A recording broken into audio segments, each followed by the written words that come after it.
persons whose efforts made this day possible. I've been very much looking forward to this event and to hearing from all of you. In standing before you now, I stand here humbly in full knowledge that many of our other speakers, and I'm sure many of our other guests, have expertise on many of our topics that far exceeds my own. Fortunately, my remit here today is somewhat simpler than that which many of you will be tackling. And as I understand things, I'm here today to offer some framing remarks in terms of different ways that we can draw on different models from recent political theory, recent political philosophy, recent ethical theory to address and think about and frame some of the issues that we'll be talking about over the next few days. So, just get the slide up here.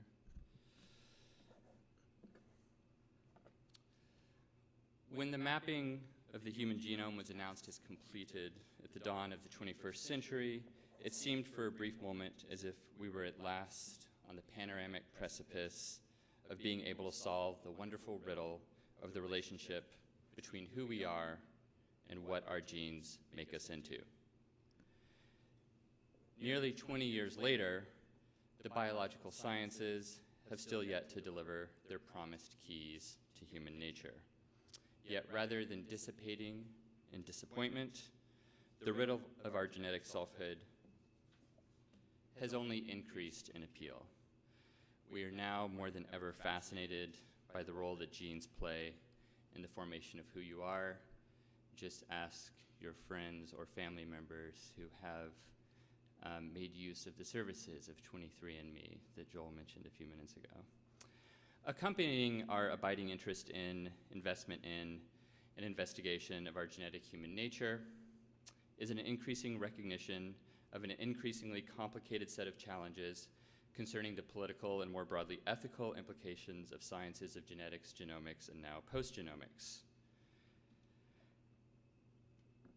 How should we analyze and assess these challenges?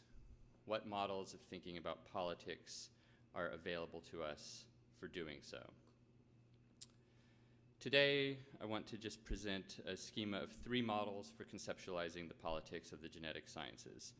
All 3 models, I take it, are relevant to and so valuable for the study of these political and ethical challenges. But 2 of these models, I shall suggest, are increasingly poignant in that they speak to some of the most conceptually intractable challenges that we face in this space.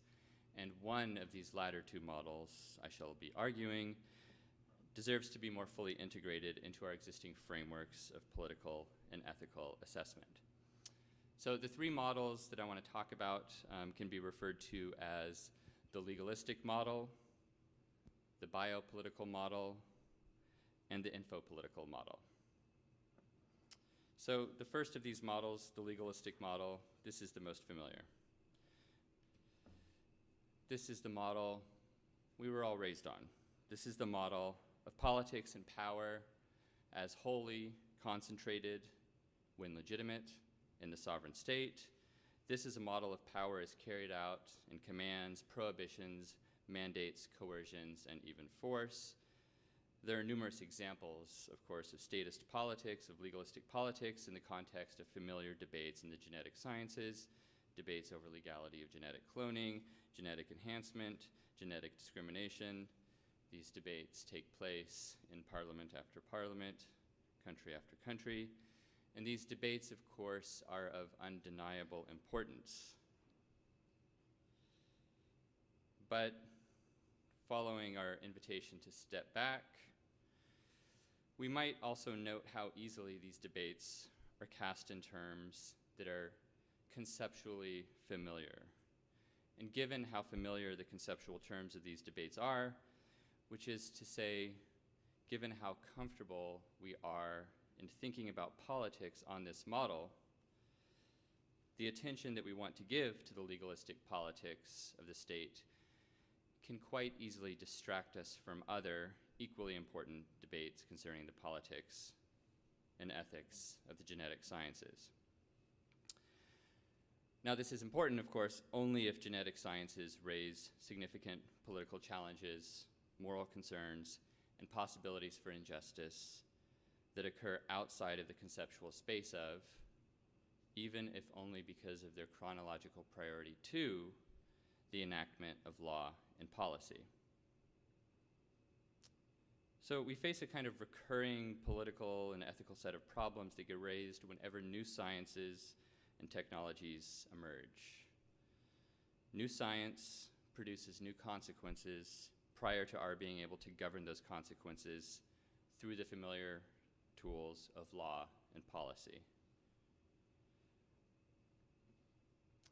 So, back then to our question, we can inflect it differently now. How should we understand those interim spaces of politics where power is operative and where injustices are at play prior to the arrival of the state and its laws? It is in light of questions like this that the models of biopolitics and infopolitics can be of value for assessing some of the challenges ramifying out of the genetic sciences. So before turning to detailed descriptions of these two models, and that's, again, my remit for today, I want to just briefly note at the outset what may be clear from the labels themselves. Biopolitics is a politics of our biology.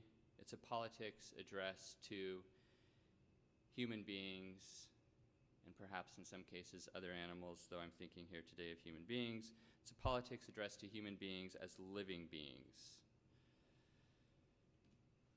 Infopolitics is a politics of our information, a politics of our data, two words that I will use as rough synonyms today. Technologists might disagree with me. We can discuss that later. But infopolitics is a politics of information or data, a politics addressed to human beings as subjects of data. That is, creatures whose lives are significantly structured by their data. So I want to spend some time at the outset today with these two models, in part because an increasing share of recent research in the politics of the genetic sciences has productively availed itself of the biopolitical model. And I take this to be welcome insofar as it's extending our conceptual tools and frames of analysis beyond those frames and models that we're comfortable with, beyond that legalistic frame. Not against it, just beyond it. The idea is all three of these are important. Yet despite this recent uptake of an additional biopolitical perspective, there has been strikingly little research on what I'm calling the infopolitical dimensions of the genetic sciences. And this absence seems striking to me just because genetics, genomics, and postgenomics are all intensively informational sciences, and indeed have been for at least half a century. So in addition to mapping these three models of political analysis, a secondary goal that I have today is to make a case for the importance of the infopolitical model for the assessment of the genetic sciences. And I propose that this model helps us account for our increasing saturation in data in all walks of life, not just genetics, but our saturation in data in our social media profiles, our Twitter feeds, our state surveillance dossiers that are no doubt being assembled on some of us today. And this is an argument that I develop in the forthcoming book that Joel mentioned, How We Became Our Data. And what I argue there is that we have been becoming subjects of our data, or what I call informational persons, under the sway of an infopolitics for almost a century now. There was a feverish moment in the 1920s and 1930s when everyone was as enthusiastic for information as we are today for data. Domain after domain was turned into a space that leaned on and came to require information technology. These decades, the 20s and 30s, saw the emergence of informational apparatus that is now among the most familiar furniture of our lives. Standard birth certificates, social security numbers, psychometric evaluations for intelligence or personality, the datification of finance and credit, and even the datification of long-standing identity categories of race and gender. So what I want to suggest today in the latter parts of my talk is that this analysis can also be extended to the sciences of genetics beginning in the 1950s. If that is right, then there are important infopolitical dimensions of genetics in addition to both its recently discussed biopolitical dimensions and its well-known legalistic dimensions. So let me turn now to sketching an overview of what I take biopolitics to be with respect to this space. Joel mentioned at the outset some of the recent scholarship on the persisting role of genetics in the constitution of the self, floating such now familiar labels as biological citizenship or the Biocitizen, biosociality. There's a whole raft of work in this vein, and according to many of these analyses, genetically driven definitions of selfhood are centrally biologically driven definitions of selfhood focused above all on life processes. Now, scholars pursuing this approach have frequently oriented their work by way of the idea of biopolitics as first developed by the French philosopher Michel Foucault. And I want to just directly turn to some of Foucault's own work and kind of sketch a high-flight overview of his notion of biopolitics. But one caveat is required at the outset because some of you will have already encountered Foucault's name. Some of you may have encountered Foucault's name in a form that I would regard as somewhat caricatured, according to which Foucault is a skeptical denier of the truth of the modern sciences. This is maybe the Foucault that we first heard about in the 1980s under that now useless label postmodernism. In any event, whether or not I'm right or wrong about my interpretation of Foucault, here's the interpretation I'm going to be offering. On my understanding of his work, Foucault was not at all a skeptic who denied the scientific truths that we have come into possession of. He was rather a historian of science who inquired into the genealogies of how we came into possession of the scientific truths that we live by today.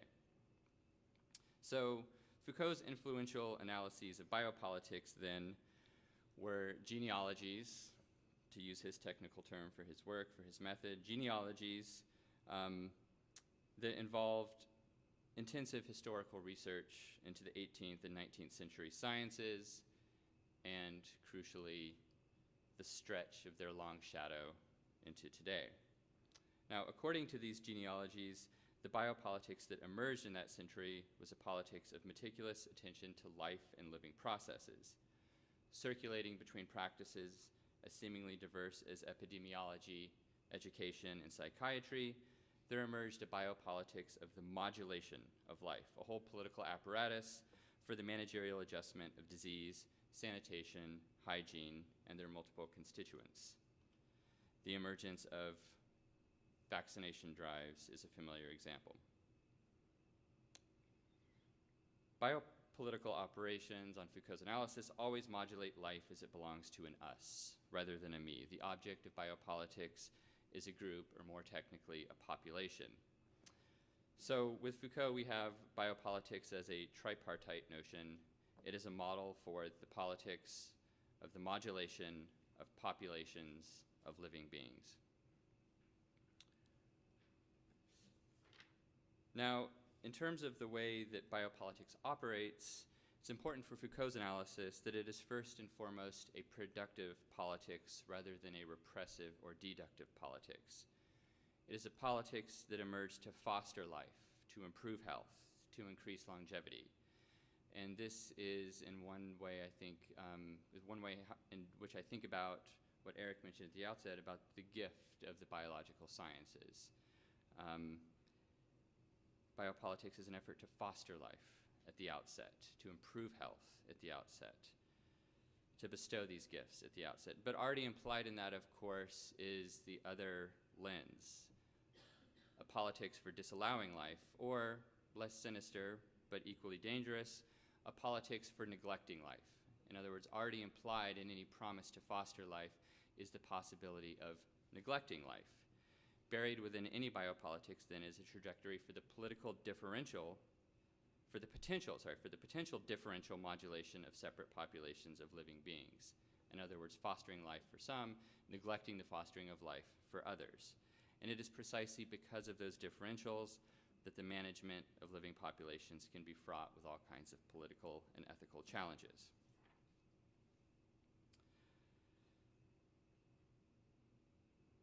So Foucault's work on the 19th century allows for the possibility of further genealogical investigations going forward into the 20th century. Were we to carry out such a genealogy, we would come into direct confrontation with the advent of modern genetics, that is, with the advent of the scientific paradigm established by molecular biology in the middle of the 20th century. Such a genealogy of genetics would raise questions concerning the persistence of and divergences within biopolitics in these later historical moments. A question we might ask would be, what difference does genetics make with respect to the biopolitical model of analysis?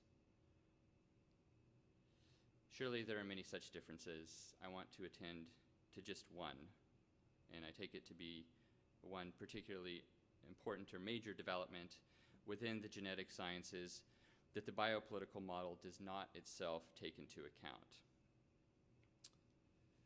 As I noted a few minutes ago, the success of the genetic sciences from the middle of the 20th century up until today has been self-consciously dependent upon concepts of information, data, coding, programming, and indeed an entire data epistemology.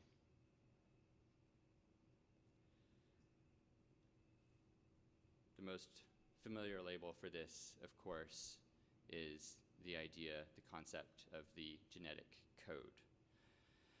This feature of contemporary genetic sciences contrasts strikingly with the characteristics of the 19th century sciences that were Foucault's focus.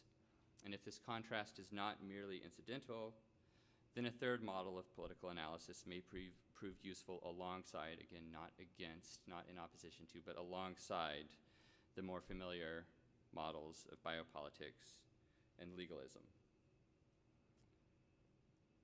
So what I want to do over the next few minutes is just step outside of these three models for a second and consider briefly a few historical moments associated with the emergence of modern research in genetics. And if one wanted to do a history or a genealogy of the present of our contemporary sciences of genes and genomes, then surely that present would include, among its beginnings, the modeling of the double helix. In the 1953 publications in which Watson and Crick announced their discovery of the double helical structure of DNA, they humbly surmised that it, quote, seems likely that the precise sequences of the bases is the code which carries the genetical information.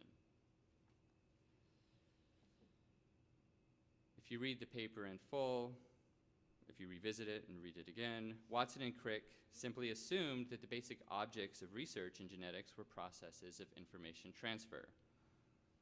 This was an assumption that they felt so secure in that they did not even recognize a need to argue for it. I don't question the assumption. I don't question the veracity of their claim. I'm not denying the truth of the claim. I'm interested in how it became so true that they could float this idea in 1953 without even arguing for it. And back of that interest of mine is the surmise that if you wound the clock back probably only 10 years, but at least 25 years from 1953, this is a claim that nobody would have been making. So Watson, in his later infamous 1968 book, made explicit that the functional movement at the core of genetic research, namely that from DNA to RNA to protein, this is Crick's dogma, was one that, quote, quoting Watson now, did not signify chemical transformations, but instead expressed the transfer of genetic information. So the sequence of Crick's dogma from DNA to RNA to protein, that's an information transfer sequence. 2 years later, Francois Jacob, winner of a 1965 Nobel Prize for his contributions to genetics, would write on the first page of his book, The Logic of Life, quote, heredity is described today in terms of information, messages, and code, end quote. So what is important about statements like these is that mid-century molecular biology did not position information as a mere metaphor for underlying chemico-physical processes that are taken to be really real. Rather, chemico-physical processes were being conceptualized as information transfer functions. Modern genetics was born as a science for studying encoded information. And the presence of such orienting ideas at the high point of the double helix era suggests the value of interrogating the historical conditions that made possible an informational notion of genes. That would be an immense task, but fortunately that labor has already been done for us, and in exquisite detail, by historian of science Lily E. Kay in her remarkable book, Who Wrote the Book of Life. The central idea in Kay's account is that, in her words, quote, the Gestalt switch to information thinking in biology, with all its paradoxes, was even more fundamental than the subsequent paradigm shift from protein to DNA. So her book tracks this shift to thinking genetics, thinking biology in terms of information, and on her account, that's more fundamental than the self-narrative that the genetic sciences in books like Watson's 1968 Double Helix offered of that common claim that the really fundamental shift was from protein to DNA. So in detailing this switch to an information-centric perspective, Kay's argument was that it was due to the mobilizable concepts of cybernetics and information theory that genetics was able to make the gains that it did at mid-century. She writes, quote, by the early 1950s, a number of geneticists and molecular biologists had begun to redefine organisms as cybernetic systems and to rewrite their accounts in terms of information, such that it became virtually impossible to think of genetic mechanisms and organisms outside the discursive framework of information, end quote. The language of genetics slowly but increasingly crept toward the information-centric language of cybernetics. And with it, it crept toward this man, Norbert Wiener, and his dizzying idea that there is no fundamental absolute line between the types of transmission which we can use for sending a telegram from country to country and the types of transmission which at least are theoretically possible for a living organism such as a human being, end quote. In other words, we're all just really fancy telegrams on Wiener's account. I don't take that to be wrong, I take it to be dizzying. Again, I'm not denying the truth of these claims. I find it fascinating that they have become so true. And with this, we have arrived at the conditions of possibility of our initial landmark, namely the safe assumption made by Watson and Crick, and of course their scientific readers, that the genes in which are contained the secrets to life are essentially an information transmission apparatus. Watson had himself written in a co-authored letter to Nature, published just a few months before the famous double helix articles, of what he and his colleagues called, quote, the possible future importance of cybernetics at the bacterial level, end quote, direct reference to cybernetics there. So if the mid-century genetic sciences gained epistemological legitimacy by leveraging information theory, and if it is also the case that these informational underpinnings of genetics research persist in recent projects in genomics and post-genomics, and I think they do, then we quite possibly find ourselves today facing new questions concerning the politics and ethics of our genetic human nature. Insofar as the analysis of these politics involves the analysis of the subject of politics, or who we can and cannot be, it cannot be insignificant that the genetic selves that we understand ourselves to be as living creatures are also thereby informational selves. The genealogy of genetics that I've just very quickly sketched culminates quite consequentially in the sequenced selfhood of what I call the informational person, or what Kay called in her book, informational man. Just as there is a biopolitics appropriate to our biosociality and biocitizenship, a related question that we ought to consider seriously is whether there is also a distinctive infopolitics appropriate to our informational personhood.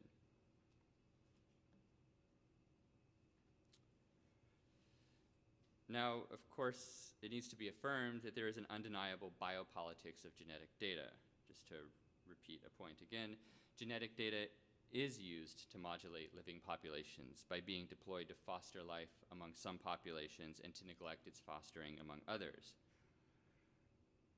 But I am suggesting we miss something crucial about the politics of genetics, as well as that of any other informationally invested science, if we reduce its operations to those of biopolitics in advance of doing actual inquiry.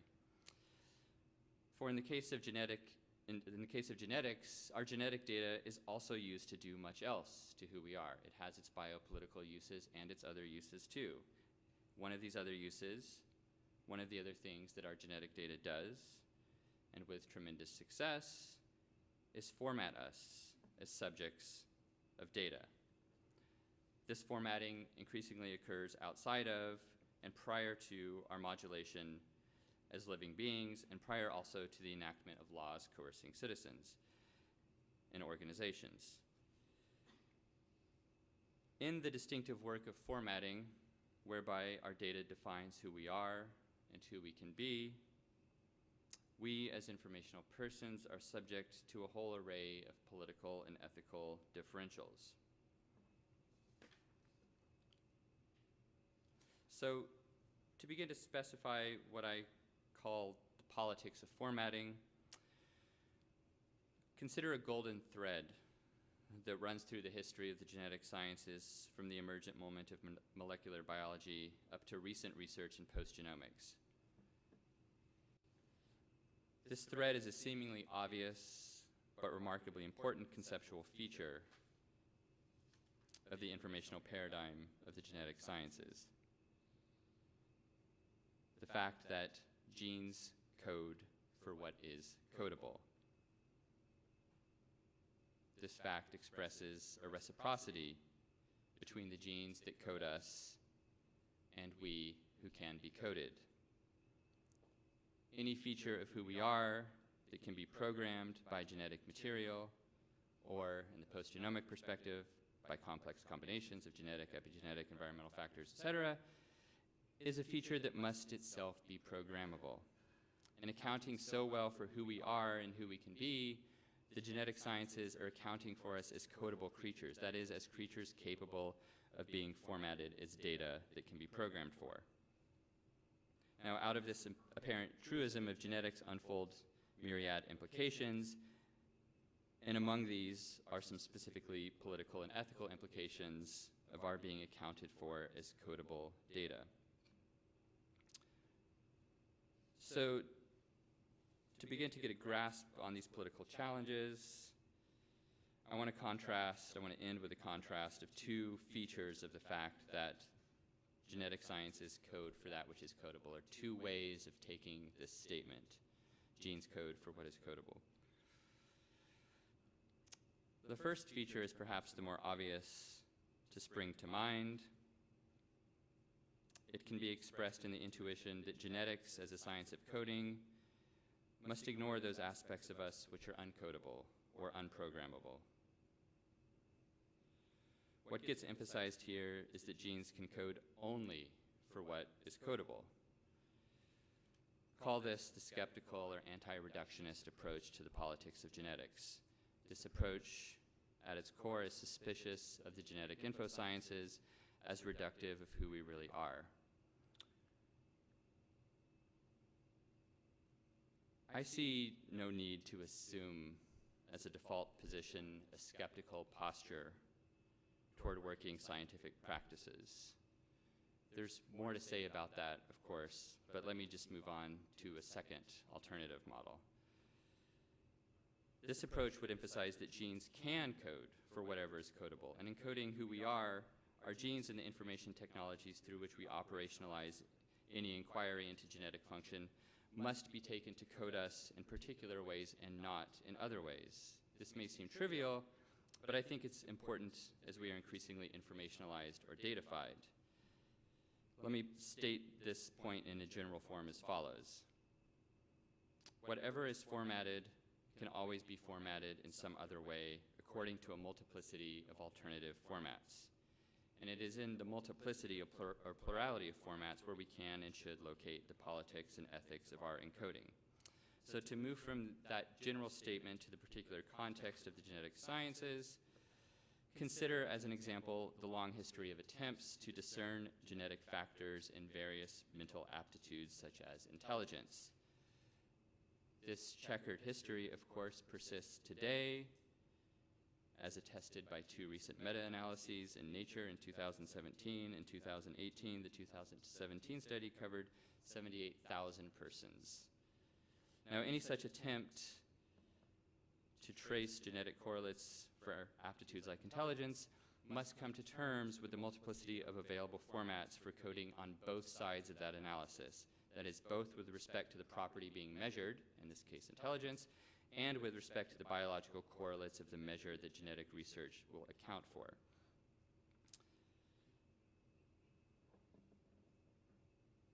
So, on the side of what is being coded for, inquiries into intelligence must come to terms with multiple reasonable conceptions of intelligence which a measure might make use of. And the many formats that data about our intelligence admit of are politically consequential precisely because there is a multiplicity here. That's one side. On the other side, there's also a multiplicity that researchers and engineers, social scientists, policymakers, et cetera, face in seeking out genetic factors in who we are. There is a multiplicity of viable routes for investigating sought-after genetic factors that may be validated as biological correlates of measurable aspects of ourselves. So, to wrap this up quickly here, I see I'm just past my time. Studies of the genetics of intelligence are then political, not because they are bound to fail or bound to miss some essential feature of human cognitive achievement in the case of intelligence research. They are political because there are multiple ways at multiple levels to put these studies into operation. Different approaches are bound to lead to differential results for different groups and individuals. And as such, we find ourselves in a situation in which it is both the case that data is differentially defining people and in which different differentials could also be implemented by deploying different data techniques. The informatics of genetics is political because there are multiple codings for who we are, each of which carries different consequences for who we and others can be. And with that, I just wanted to end with a reminder, a reiteration that the complexity that I'm seeking in terms of the trio of political models that I'm talking about here is, again, it's an argument against a simplification of the forms of analysis that we might bring to these phenomena. The politics of genetics, of course, is enormously complex, and our models for analyzing these politics ought to be complex as well. Thank you.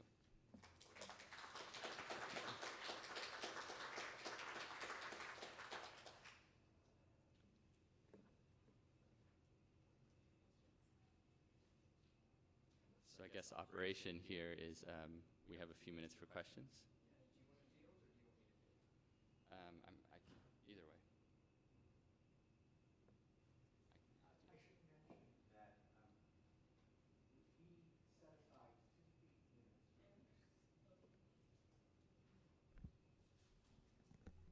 Colin, thank you so much. That was really terrific. We set aside 50 minutes per session. That is, we're asking speakers to speak for not longer than 30, and we're leaving 20 minutes for conversation. So we're committed to conversation, to people asking honest questions, making honest, respectful remarks to our speakers. So we have someone with a microphone in the back, Ben Wills. So would anybody like to kick it off?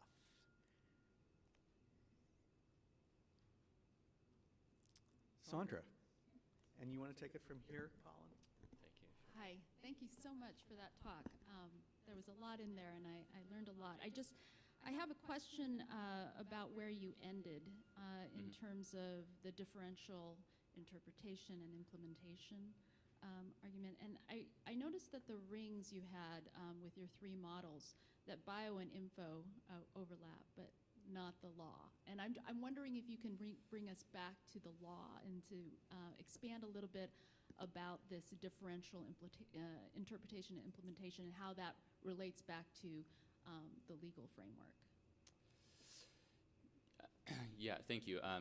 That's a helpful opportunity to clarify that's yes, there's a defect in my presentation in that all three rings are meant to overlap. I kind of take these perspectives as sort of triangular. But that's to say they conceptually overlap, which doesn't mean they always will overlap with one another in practice. And one of the ways that I think about this is in terms of, when I mentioned at the outset, the new consequences that need to take place before policy, law, or ethical frameworks like ELSI that Eric mentioned at the outset can get their grip on these consequences.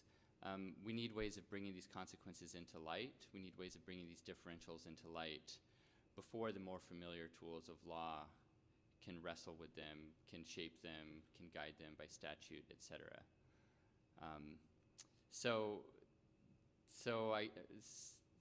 So then what I'm suggesting is that there's a kind of chronological priority to the domains of biopolitics and infopolitics vis-a-vis the law, or what Foucault called the politics of sovereignty.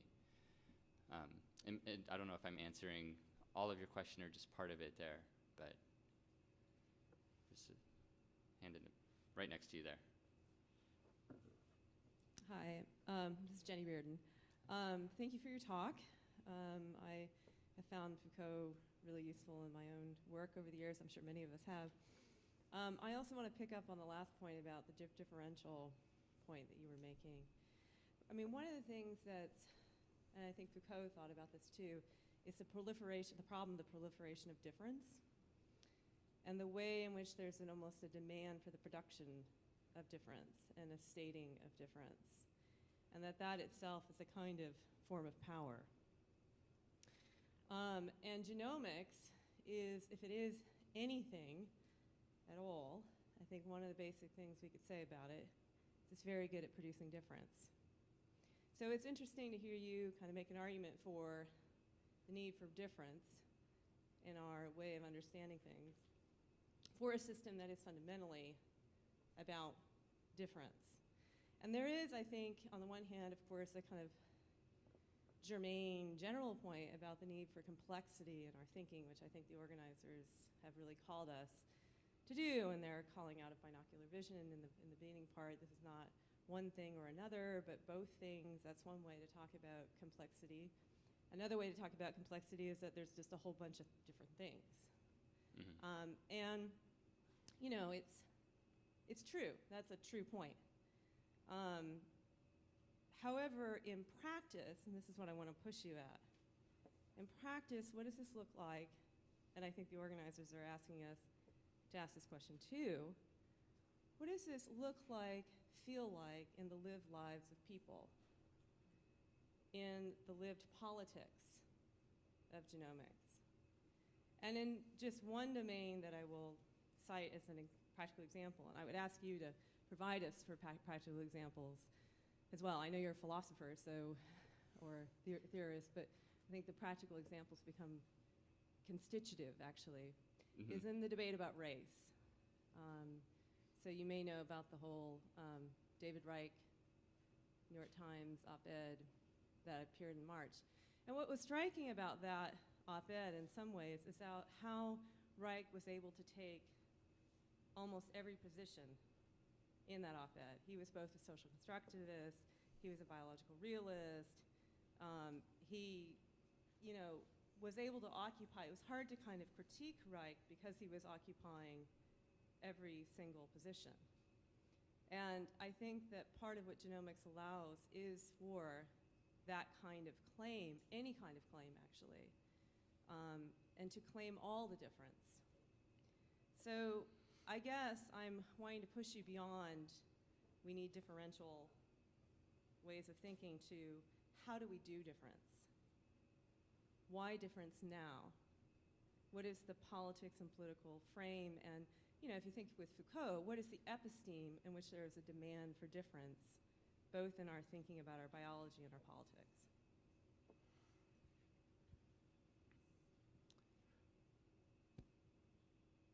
So, yeah, I don't know if I have an argument about how we ought to do difference. What I find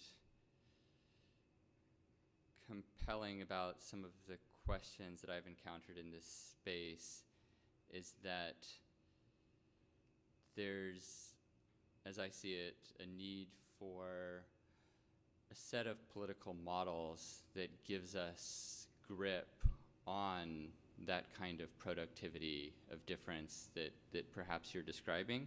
And I don't know if this will get me some way towards answering your question or not. Let me shift from Reich to a different example, if only because I don't have all that much to say about the Reich piece other than he maybe was occupying a variety of different positions, but certainly all of the positions that he occupied were ones that were self-confident about a certain reality of race, at least as I read the piece. So mapping that, analogizing that to the argument I was giving about intelligence, I took his piece to be reifying a concept of race in the way in which many researchers today looking into genetic factors in intelligence will just reify a certain concept of intelligence. So let me kind of shift to another example.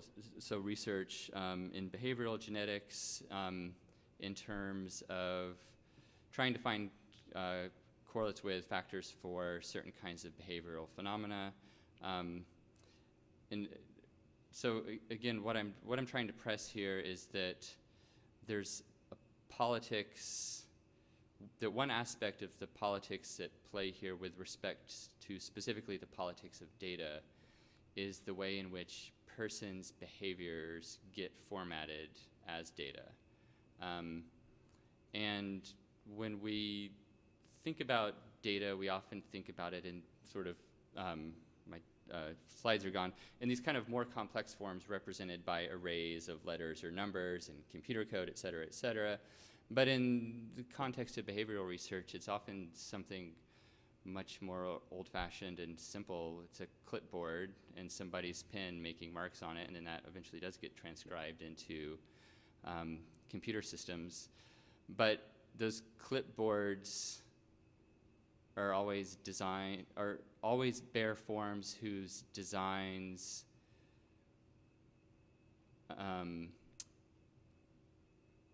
are formatted in some ways and not in others. In other words, there are choices that researchers have made at the outset and along the way in terms of something like how behavior is going to be formatted, how behavior is going to be coded into a system. And what I don't want to push is a skepticism about, as it were, the entire science of psychology, or everything that my colleagues in working in social and personality psychology do. Not because I don't have that skepticism, but really because I don't see any point in pushing it. Rather, what I find interesting is already the internecine debates that various behavioral psychologists are having with one another in terms of how we might draw up an account of what somebody is doing, what this child is doing, what this other child isn't doing. And that debate then gets played out in register after register. It gets played out in terms of intelligence testing, in terms of, again, different ways of operationalizing a concept like intelligence, different ways of testing for it. And it gets played out with much less, and I would argue at this point, almost zero scientific success with respect to how concepts like race get drawn up. Now, that doesn't mean it has zero social success, but zero scientific success. So that said, I don't know if I'm answering your question or actually just restating the problem that you're pointing us to. I mean, I'm not pushing us to, as it were, that in these differences lies our cure. Rather, I think we need an analysis of and attention to these differences over and against a kind of political model that would, at the outset, assume a sort of skepticism to these technologies. So maybe to put that slightly differently, if the focus of the conference is expected to be more on the weight side of the binocular vision than the gift side, I actually don't think that's possible. I mean, I think the entire frame in which the weights get emphasized is one in which the gifts are already up and running, as it were. So that's why I want to push away from that default kind of skepticism. Even though well-trained Foucauldian that I am, I share it, in my heart, but I don't know how effective it is. And actually, I also, I might want to go there, but I don't think we have good arguments for that in the face of when I'm meeting with my colleagues who do personality research at one of the top 5 universities in the country in psychology. It's hard for me to sort of stand across the table from them and say, yeah, but you're reductively missing all this stuff. You're just being hyper-reductionistic.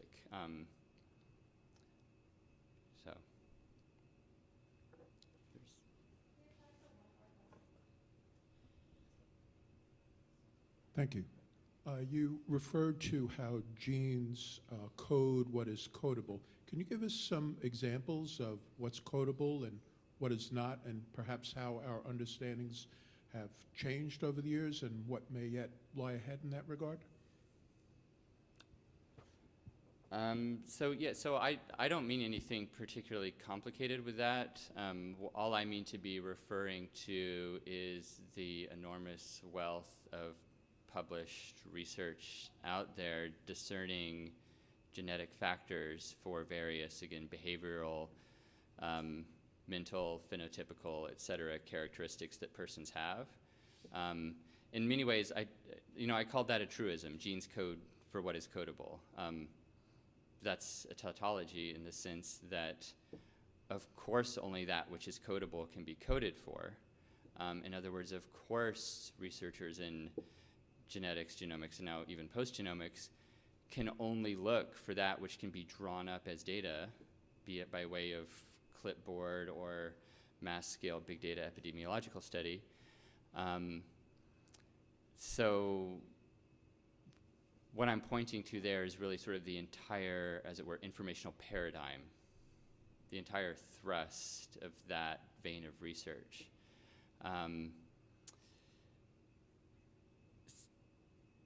So I don't have sort of one single example other than to just point you to the hundreds of thousands of examples that are out there. The one single example I did mention was these 2 recent meta-analyses in Nature of 78,000 persons confirming 3 genomic loci and 12 genes for intelligence. That's one example.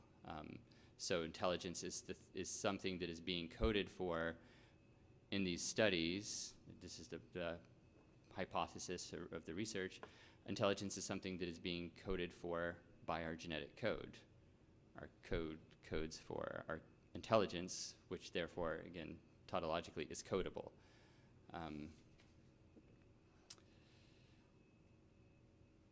yeah, I don't know if that helps or. We do have like 2 minutes.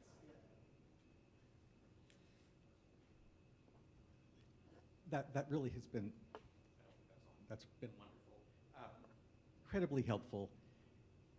We have a very interdisciplinary audience, and I wonder if, just in your last comment, you might be willing to say in still plainer English what the alternative to the skepticism about the science is. What is the pluralistic approach that you're endorsing? You've been answering that question, but if you could take one more shot at helping people who are new to the conversation, that'd be really helpful. Yeah, well, thank you, because I mean, I don't take it to be all that obvious, and I'm not always clear on it myself. So that said, the thought is that let me say it this way: the thought is motivated by a frequent reaction I meet on the part of my colleagues in humanities disciplines, but also in philosophy, to want to emphasize the weight side of things by suggesting how various kinds of data technologies, measuring technologies that, again, go back 100, 150 years, miss something about us. And this is, I mean, this is not, that skeptical reaction is not unfamiliar to any person who has spent much of their lives, as presumably many people in this room have, taking standardized tests and probably like doing really well on them and like getting pat on the shoulder by our parents and teachers and eventually ourselves, like, oh, I did great on the GRE, et cetera. I did great on the LSATs. But we get good enough at those tests that we sort of find a way of being skeptical about them. And what I want to suggest is that the skepticism should not be a skepticism toward the idea that there can be such things as intelligence tests that would be useful for some purposes, but rather the multiple ways in which intelligence tests might be put into operation, or the plurality of different kinds of intelligence tests that A, are just hypothetically possible, but B, more importantly, have actually been put forward. And that wealth, or that the sort of myriad possibilities for doing something like testing cognitive aptitude, is important in light of the fact that, again, almost all of us all take the same tests, right? In other words, there are just one or two or three that sort of get put out there, get put forward. So instead of having this plurality of, this investigation of a plurality of different ways of measuring intelligence, we have one approach, right? And so, for example, even in my department, year in, year out, I have to argue with colleagues who want to not accept this person into our PhD program because they've done poorly on the GRE, which may or may not have bearing. My point is, my colleagues, all very intelligent persons, all PhDs, leaders in their field, well published, some of you know them personally, are smarter than that. In other words, they're smarter than their actions, events, when they just say, oh, well, so-and-so did this, got this score on the GRE. There needs to be an argument behind why a certain score on the GRE means something, and that argument needs to be made not vis-a-vis some romantic myth of unmeasurable intelligence or unmeasurable mental ability. It needs to be made vis-a-vis other ways of measuring aptitude, other possible tests, and other actual tests, other actual performance tests that people have put out there. So I don't know if that's clear or not. It's very helpful. Eva, in respect of people's biological needs, I'm going to shut up for, even though, thank you, that was very helpful. And the wonderful thing is we've got a lot more time for conversation, but I do want to we need to give people a break. Now, we're going to return at 10:35. Because this is being live streamed, it's important that we try to stick with our schedule. So if everybody could come back promptly at 10:35, that would be great. And before we break, thank you, Colin, so much. That was really wonderful.